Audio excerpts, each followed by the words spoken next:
के साथ। नमस्कार, मैं हूं रीनू यादव। बुलेटिन की शुरुआत करेंगे बड़ी खबर के साथ। बलौदाबाजार से बड़ी खबर मिल रही है, जहां पर भाटापारा मार्ग के अर्जुनी के पास भीषण सड़क हादसा हुआ। कार ने बाइक को टक्कर मारी। दरअसल इस हादसे में 3 लोगों की मौत होने की भी जानकारी मिल रही है। कार में सवार कई लोग घायल हुए हैं। भाटापारा ग्रामीण थाना क्षेत्र में यह हादसा हुआ, जहां बलौदाबाजार से बड़ी खबर सामने आई और कुछ तस्वीरें भी आपको इस दुर्घटना से जुड़ी हुई दिखाएं, जहां भाटापारा मार्ग के पास अर्जुनी के पास ये भीषण हादसा हुआ। कार ने बाइक को टक्कर मारी और इस हादसे में 3 लोगों की जान चली गई। कार में सवार कई लोग घायल हुए हैं। भाटापारा ग्रामीण थाना क्षेत्र में यह हादसा हुआ है और ये देखिए तस्वीरें। जिस कार ने बाइक सवार को टक्कर मारी है वो कार भी आपको दिखा रहे हैं और इसमें जो लोग सवार थे वो भी जख्मी हुए। हादसे में 3 लोगों की मौत की जानकारी है। कार में कहा जा रहा है कि कई लोग सवार थे। तो बलौदाबाजार में भीषण सड़क हादसा, देर रात ही पूरा घटनाक्रम हुआ है और इस हादसे में 3 लोगों की जान चली गई।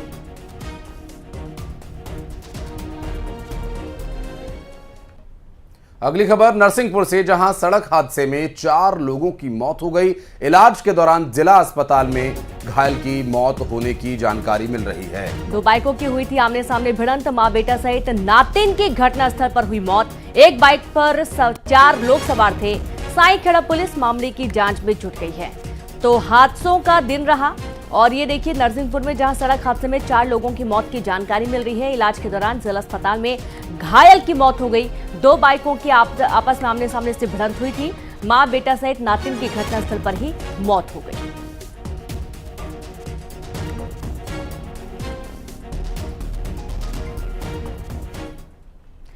अगर मालवा से खबर, जहां बीजेपी नेताओं का प्रदर्शन जारी है। एसपी ऑफिस का किया गया घेराव।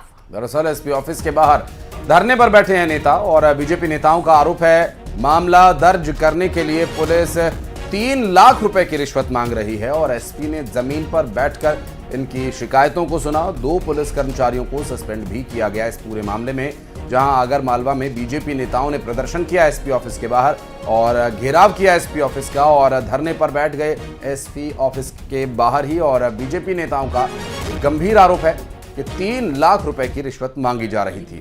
तो देखिए, मामला दर्ज करने के लिए पुलिस 3 लाख की रिश्वत मांग रही थी और इसी का विरोध किया जा रहा था। एसपी ने जमीन पर बैठकर शिकायत सुनी। 2 पुलिसकर्मियों को सस्पेंड भी किया गया। तुरंत एक्शन लेते हुए 2 पुलिसकर्मी सस्पेंड किए गए हैं। आगर मालवा का पूरा वाकया है। बीजेपी नेताओं के आरोप हैं कि एक्शन लेने के एवज में रिश्वत की मांग पुलिस ने की। यार हमारे जो है डॉक्टर साहब, नरेंद्र डॉक्टर साहब और ये लोगों ने क्या है कि कोई ज़मीन खरीदी थी एजाज खान से। तो उनने क्या है कि पैसे जो है 1 नंबर के 2 नंबर के कैसे लिए, उनने पैसे पूरे दे दिए। आरटीजीएस कर दिया। जो चेक दिए थे तो चेक नहीं लगाते, उनने आरटीजीएस के माध्यम से पैसे उनके खाते में डाल दिए।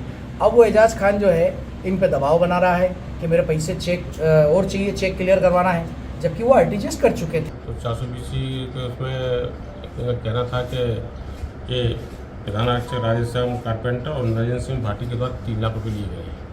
इनके द्वारा एक यहाँ पर एक ज्ञापन दिया गया था, तो उसी आधार पर इनको मैंने तत्काल प्रभाव से इसको सस्पेंड कर दिया है और इसकी प्राथमिक जांच में सीज हो गई है। जो भी इसके अंदर तथ्य है सर सस्पेंड दोनों कर दिया। कि हमने ज़मीन खरीदी थी उससे एजाज से जलारा में जुलाई में 10 जुलाई 2023 को, उसको हमने 52 लाख पहले दे दिए। 12 तारीख को उसने रजिस्ट्री कराई। जो चेक हमने लगाए थे रजिस्ट्री में, तो वो चेक उसने कहा कि बोले ये चेक के पैसे आप मुझे नकद दे दो, चेक मैं आपको लौटा देता हूँ, क्योंकि मुझे दुबई जाना, कहीं बाहर रहता हूँ। तो हमने विश्वास में रखे कि आप गुरुजी हमें को पढ़ाए, आपकी रजिस्ट्री हो गई है और पैसा आप रजिस्ट्री मैंने करी। और पीएम कैंडिडेट पर दिग्विजय सिंह का बड़ा बयान। न्यूज 18 से एक्सक्लूसिव बातचीत में कहा, गठबंधन की जीत के बाद राहुल गांधी होंगे पीएम कैंडिडेट। राजद ने कहा कि 4 जून के बाद फैसला होगा, लेकिन आप ये देखिए दिग्विजय सिंह का जो बयान आया है, अब इस पर लगातार लोगों के रिएक्शन भी सामने आएंगे। जहां पीएम कैंडिडेट पर दिग्विजय सिंह ने बड़ा बयान दिया है। न्यूज 18 से एक्सक्लूसिव बातचीत में कहा, गठबंधन की जीत के बाद राहुल गांधी प्रधानमंत्री कैंडिडेट होंगे। अगर बात करें तो भूपेश बघेल जी ने कहा है कि राहुल गांधी को जो है वो प्राइम मिनिस्टर कैंडिडेट उन्होंने बताया है कि प्राइम मिनिस्टर बनेंगे जीत के बाद। ये हम जितने भी लोग हैं कांग्रेस के, उनके मन में भावना तो है। राहुल गांधी हैं प्राइम मिनिस्टर का मटेरियल है निश्चित तौर पे। श्री राहुल गांधी जी पीएम मटेरियल हैं, इसमें कहीं कोई शक नहीं, और वर्तमान पीएम से बेहतर पीएम साबित हो सकते हैं। इंडिया गठबंधन में कौन प्रधानमंत्री का उम्मीदवार होगा ये 4 जून के बाद रिजल्ट के बाद तय हो जाएगा। इंडिया गठबंधन की सरकार बननी तय है और इंडिया गठबंधन का प्रधानमंत्री भी बनेगा। आदरणीय दिग्विजय सिंह जी ने बिल्कुल सही बात कही है और कांग्रेस पार्टी के नेता हैं, कांग्रेस पार्टी के लोग चाहते हैं राहुल गांधी जी बने, इसमें क्या परेशानी है। आम आदमी पार्टी की राज्यसभा सांसद स्वाति मालीवाल की शिकायत पर दिल्ली पुलिस ने एक्शन लिया है। दरअसल दिल्ली पुलिस के द्वारा मुख्यमंत्री अरविंद केजरीवाल के पीए विभव कुमार के खिलाफ एफआईआर दर्ज कर ली गई है और उनके खिलाफ आईपीसी की धारा 354, 509, 323 और 506 के तहत मुकदमा दर्ज किया गया है। स्वाति मालीवाल ने पुलिस को अपनी लिखित शिकायत में बताया, जिसमें उन्होंने कहा कि विभव ने मुझे थप्पड़ मारा, लात मारी और मेरे पर हमला किया, जिसके बाद वे दिल्ली के एम्स अस्पताल पहुंची और यहां उनका मेडिकल कराया गया। और बढ़ते हैं आगे, आपको बता दें भोपाल से एक अहम खबर, जहां दिग्विजय को चुनाव में गड़बड़ी की आशंका है और सिंबल लोडिंग यूनिट को स्ट्रांग रूम में रखने का यह पूरा मामला बताया जा रहा है। राजगढ़ प्रशासन ने एसएलयू को वापस आयोग को सौंपा। गुना में स्ट्रांग रूम में सुरक्षित रखी है एसएलयू, राजगढ़ में नहीं रखी गई सिंबल लोडिंग यूनिट। चुनाव आयोग ने सर्कुलर जारी कर सभी राज्यों को दिए थे निर्देश में कहा गया था कि एसएलयू को चुनाव याचिकाओं के मद्देनजर 45 दिनों तक स्ट्रांग रूम में सुरक्षित रखा जाए। उच्चतम न्यायालय ने 23 अप्रैल को ये ऑर्डर दिया, सिंबल लोडिंग यूनिट कमिश्निंग के बाद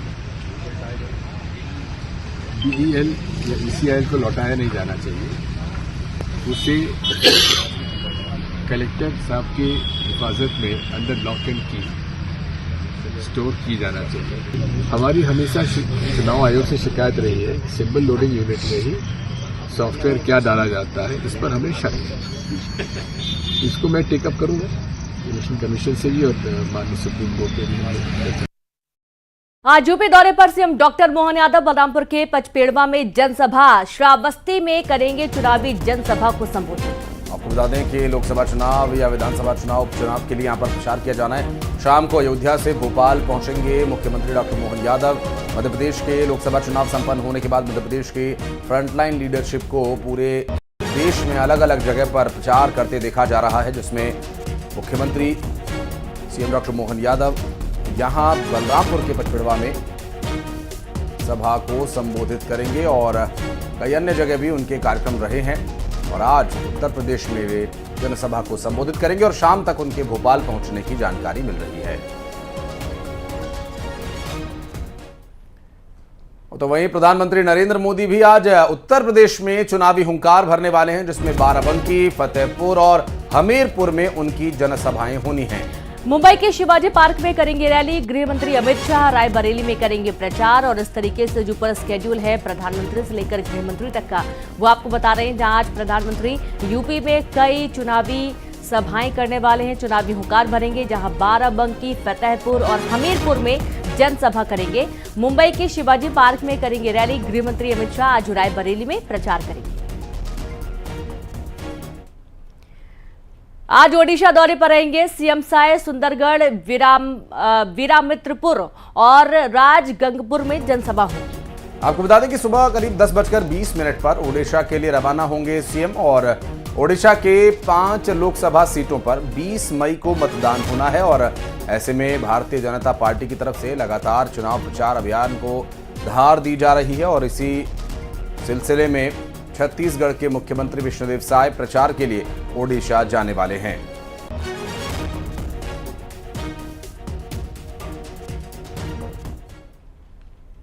बढ़ते आगे, आपको बता दें कि पेंड्रा में एक भीषण आग पर काबू पा लिया गया है। वन विभाग और ग्रामीणों की मदद से इस आग को बुझाने में कामयाबी मिली है। आग को बुझाने के लिए घंटों मशक्कत करनी पड़ी और इसके बाद आग पर काबू पाया जा सका। पेंड्रा वन परिक्षेत्र के पतगवा सागौन प्लांट में ये आग लगी थी और ये आग देखते ही देखते फैलती जा रही थी। काफी मशक्कत दमकल कर्मियों को करनी पड़ी इसे बुझाने के लिए और आखिरकार आग पर काबू पा लिया गया।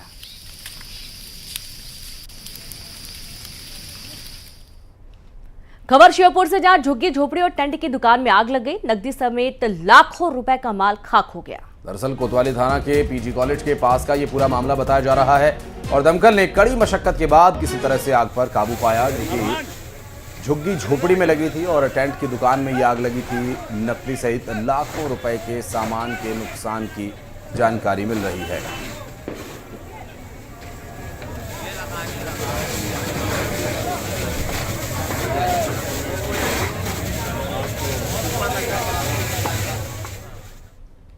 और बढ़ते आगे, सुप्रसिद्ध कथावाचक देवकीनंदन ने एक बार फिर हिंदुओं को ज्यादा बच्चे पैदा करने की सलाह दी है। जबलपुर पहुंचे देवकीनंदन शास्त्री ने कहा कि देश में अगर सनातन धर्म को बचाना है तो बहुसंख्यक समुदाय की संख्या को बढ़ाना होगा। देवकीनंदन ने कहा कि आजादी के बाद से हिंदुओं की आबादी अन्य धर्म की तुलना में 60% घटी है। परिवार नियोजन के नियमों को केवल हिंदुओं को ही क्यों पालन करने के लिए कहा जाता है, जबकि अन्य धर्म के लोग परिवार नियोजन को दरकिनार कर संख्या बढ़ा रहे हैं। जो अधिकार वक्फ बोर्ड को दे रखे हैं, वैसा ही सनातन बोर्ड तैयार हो और सनातन को भी वही राइट्स मिलने चाहिए जो वक्फ बोर्ड को मिले। एक देश एक कानून। हम ये नहीं कहते वक्फ बोर्ड बैठा दो, हम तो कहते बनाए रखो और 2 नंबर एक्स्ट्रा बढ़ा दो, लेकिन हमें भी सनातन बोर्ड बना के दो और हमें भी उतनी जमीन दो, हमें भी उतने अधिकार दो, जिससे हमारे बच्चे आने वाले समय हम सब इक्वल तरीके से रह सकें। इंदौर में नगर निगम के रिमूवल दस्ते के कर्मचारियों को पहनाई गई ड्रेस वापस की जाएगी। दरअसल सेना की वर्दी के समान दिखने वाली ड्रेस पर विरोध हो रहा था, जिसके बाद ये फैसला लिया गया। महापौर पुष्यमित्र भार्गव ने कहा कि नगर निगम रिमूवल टीम को दी गई विशेष प्रकार की वर्दी पहनने से यदि पूर्व सैनिकों की भावना आहत होती है तो वर्दी में जो भी आवश्यक बदलाव हैं उन्हें किया जाएगा। और ये पूरा जो विवाद है दरअसल ड्रेस के सेना की ड्रेस से मैचिंग होने पर शुरू हुआ था और अब इसमें बदलाव किए जाने की बात मेयर द्वारा कही गई है। ड्रेस को लेकर यह विरोध शुरू हुआ था।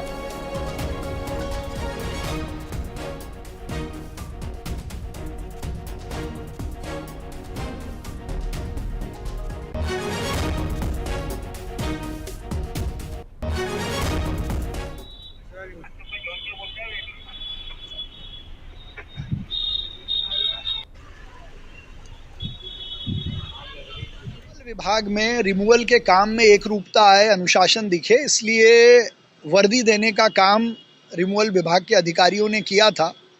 लेकिन कहीं भी किसी भी तरीके से जाने अनजाने यदि सैनिक और पूर्व सैनिकों की भावना इससे आहत होती है तो मैंने निर्देश जारी किए हैं कि इसमें कुछ थोड़ा चेंज किया जाए और अनुशासन और एकरूपता के भाव को भी बनाए रखते हुए वर्दी भी रखी जाए। चलिए बढ़ते हैं आगे। आपको बता दें, भिंड जिले में अवैध रूप से बन रही कॉलोनी की शिकायत मिलने पर प्रशासन ने बुलडोजर चलाया। बताया गया कि शहर के गौरी किनारे स्थित महादेव मंदिर की ITI इलाके में जमीन है और उसके आसपास भूमाफिया ने जमीन खरीदी और सरकारी जमीन पर मंदिर के पुजारी से सांठगांठ कर रास्ता निकालने के लिए सड़क बना दी।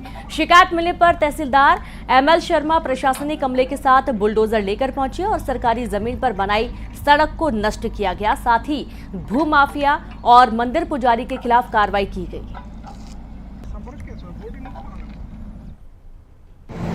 ऐसी शिकायत प्राप्त हुई थी कि कस्बा भिंड के सर्वे क्रमांक 2930 जो माफी औकाफ विभाग का होकर शासकीय है, उस पर भूमाफियाओं द्वारा अवैध रोड डालकर और अवैध कॉलोनी का निर्माण कर रहे हैं। सूचना मिलने पर श्रीमान SDM महोदय भिंड के आदेशानुसार उक्त रोड को तोड़वाया गया और शासकीय भूमि को अतिक्रमण मुक्त कराया गया।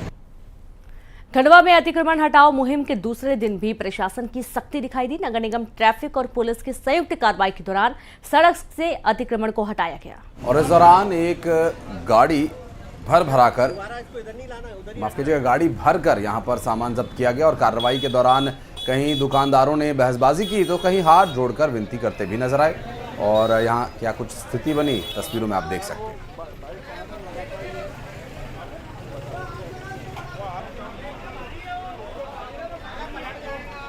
शहर की सड़कों पर अतिक्रमण और जिन लोगों ने अपनी जद से बाहर सामान जमा लिया है उन पर कार्रवाई की जा रही है।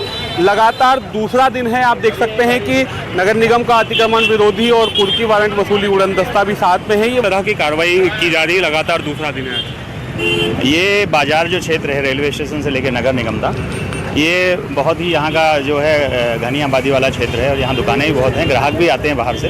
यहाँ छोटी छोटी पार्किंग है, जैसे ये आप देख रहे हैं केवल राम के साइड में ये सरकारी पार्किंग बनी हुई है, लेकिन इसमें प्राइवेट गाड़ियाँ खड़ी हुई हैं, लोगों ने अपनी गाड़ियाँ महीनों से खड़ी कर रखी हैं। तो हमारा मेन उद्देश्य ये है कि बाज़ार में आने वालों को परेशानी ना हो, जहाँ पार्किंग की जगह है वो अपनी गाड़ी पार्क कर सकें।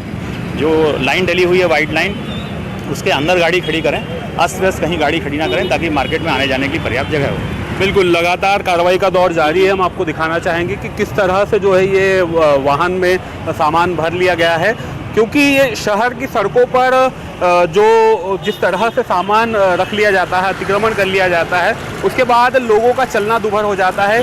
कई ऐसे क्षेत्र हैं शहर में जहां महीनों से लोगों ने अपने वाहन पार्क कर रखे हैं, वो हटाए नहीं जाते हैं। तो अब शहर से अतिक्रमण हटाने के साथ ही शहर को सुंदर बनाए जाने के लिए संयुक्त दल कार्रवाई कर रहा है और लगातार आज दूसरा दिन है। कई जगह बहसबाजी हो रही है तो कई जगह हाथ भी जोड़े जा रहे हैं।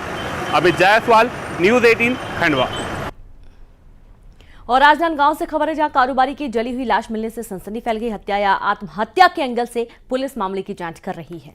सिटी कोतवाली थाने के रेस्ट हाउस के पास ये लाश मिली थी। पोस्टमार्टम के लिए मेडिकल कॉलेज अस्पताल बॉडी को भेजा गया है और अब आगे की कार्रवाई क्या कुछ की जाएगी, इसमें आगे डिटेल्स आप तक पहुंचाते रहेंगे। फिलहाल आपको बता दें कि डेड बॉडी मिलने के बाद से ही पूरे इलाके में सनसनी है और सिटी कोतवाली थाना पुलिस इस पूरे मामले की इन्वेस्टिगेशन कर रही है। रेस्ट हाउस के पास ये डेड बॉडी मिली थी। फिर सवाल ये है कि ये हत्या है या फिर आत्महत्या।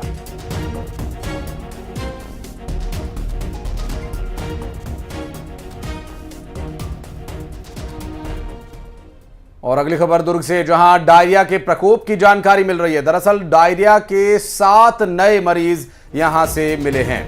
डायरिया मरीजों की संख्या 47 हुई है। 3 मरीज का अस्पताल में इलाज जारी है। स्वास्थ्य विभाग डायरिया को लेकर अलर्ट है। बोड़ेगांव ननकट्टी में फैला है डायरिया, जहां गांव में लोगों को बांटी जा रही हैं दवाइयां। तो बड़ी खबर आपको दे रहे हैं दुर्ग से, जहां डायरिया का प्रकोप देखा गया। डायरिया के 7 नए मरीज मिले हैं। डायरिया मरीजों की संख्या 47 हो चुकी है। 3 मरीज का अस्पताल में इलाज जारी है।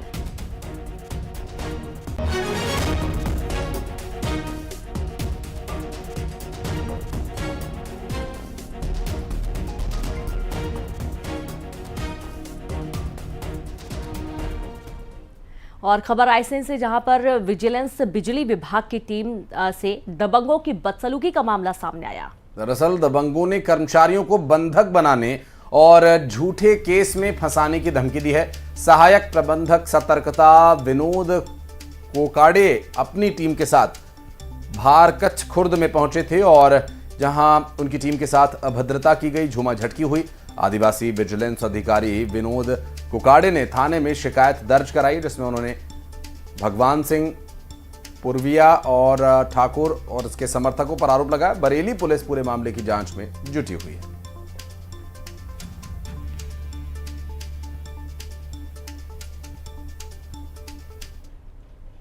और बढ़ते आगे, सरकार नई पुनर्वास नीति लाने पर विचार कर रही है। सीएम साय ने रायपुर में ये बड़ी बात कही। उन्होंने कहा कि पुनर्वास नीति की वजह से ही नक्सली सरेंडर कर रहे हैं और साथ ही नक्सली मुठभेड़ पर सवाल उठाने पर कांग्रेस पर निशाना साधा गया।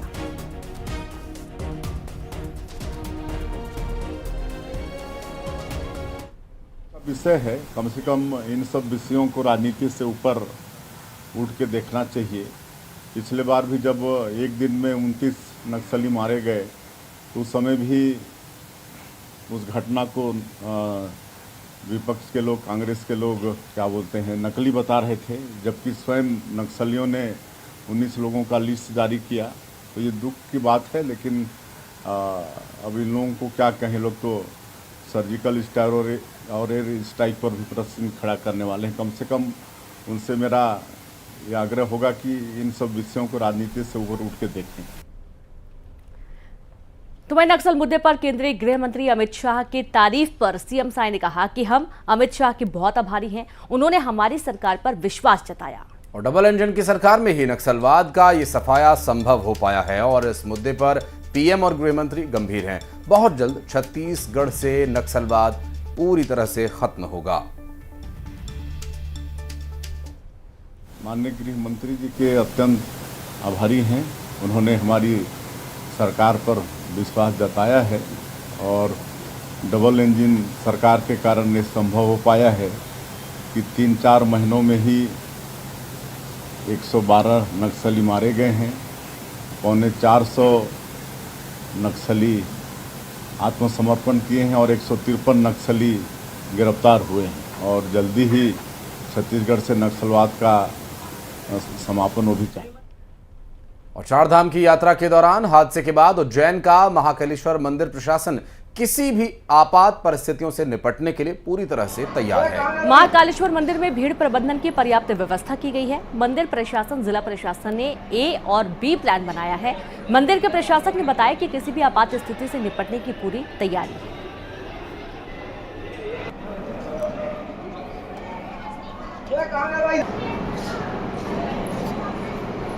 जय श्री महाकाल। महाकालेश्वर मंदिर में भीड़ प्रबंधन की पर्याप्त व्यवस्था मंदिर प्रशासन, जिला प्रशासन, पुलिस प्रशासन द्वारा की गई है। लगातार महाकाल मंदिर में जब श्रद्धालु बढ़ते हैं तो व्यवस्था लगातार परिवर्तित की जाती है। जब श्रद्धालु बढ़ते हैं तो टनल के माध्यम से उनको निकाला जाता है। महाकाल मंदिर में जो हमारा और अब एक दिल को छू लेने वाली तस्वीर जो इंटरनेट पर वायरल हो रही है। दरअसल वायरल हो रही इस वीडियो में देखा जा सकता है कि कैसे हाथियों का परिवार अपने बच्चों को Z+ सिक्योरिटी दे रहा है।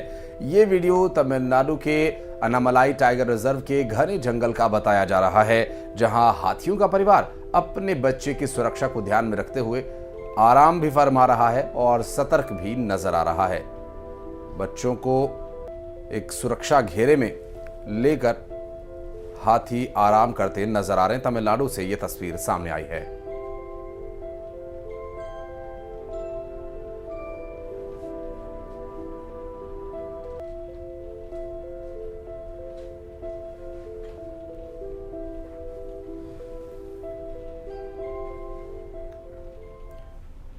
और यहां रुक रहे एक छोटे से ब्रेक के लिए। आप देखते रहिए न्यूज़ 18 MP छत्तीसगढ़। नमस्कार।